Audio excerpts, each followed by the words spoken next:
Hi there, welcome to today's 2-minute tasting. We're going to be doing a port today.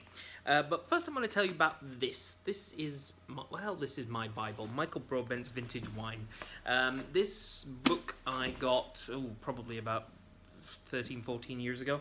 And it's what inspired me to start writing lots of tasting notes. And not just writing the tasting notes, but also putting who I'm drinking the wine with and the date and everything else and where I'm drinking it. It's sort of a wine diary, if you like. Because this massive book of his tasting notes is just a wonderful insight into the wine trade and the things that were available many years ago, and you know, it's all, this book's fallen to bits, and I still use it as a reference guide.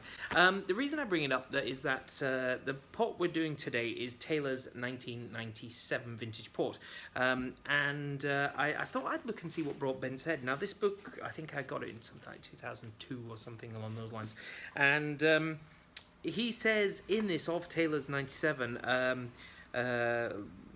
basically great depth, powerful wine with a dry finish, a classic vintage, a great future, drink between 2010 and 2030, and he puts 5 stars in brackets, which basically means you know, it's way too young and not ready for drinking yet. So now that we're sort of roughly halfway between in his optimum drinking window of 2010 to 2030, I thought it would be a good opportunity to try it.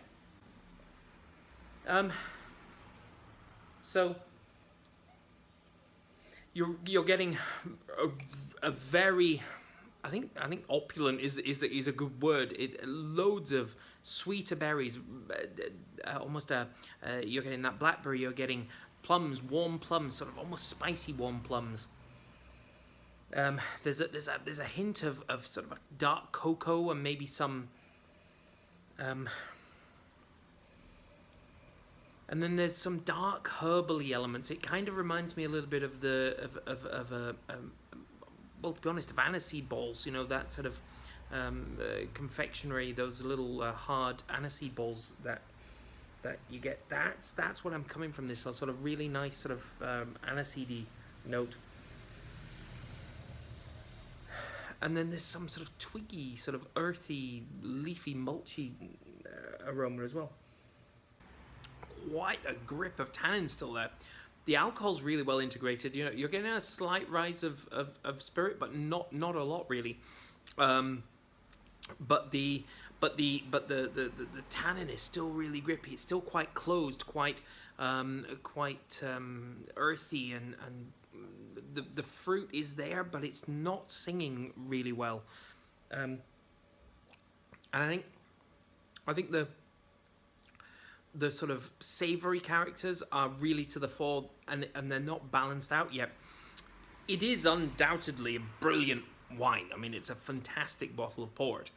But I think, and this is just my very humble opinion compared to Michael Broadbent, but I think this is not ready yet. I think his drinking window of 15 years ago, it needs shifted another decade or so.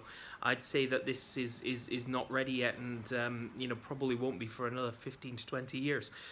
But if you want one, or you want to buy a few to stick in your cellar for the next 20 years, this is cracking stuff. We're retailing it at 70 a bottle, and it is a brilliant wine. I'd say the potential of this is sort of 93, 94 points. But not drinking anytime soon. But a great opportunity to try it. I'll see you soon. Have a good day. Bye.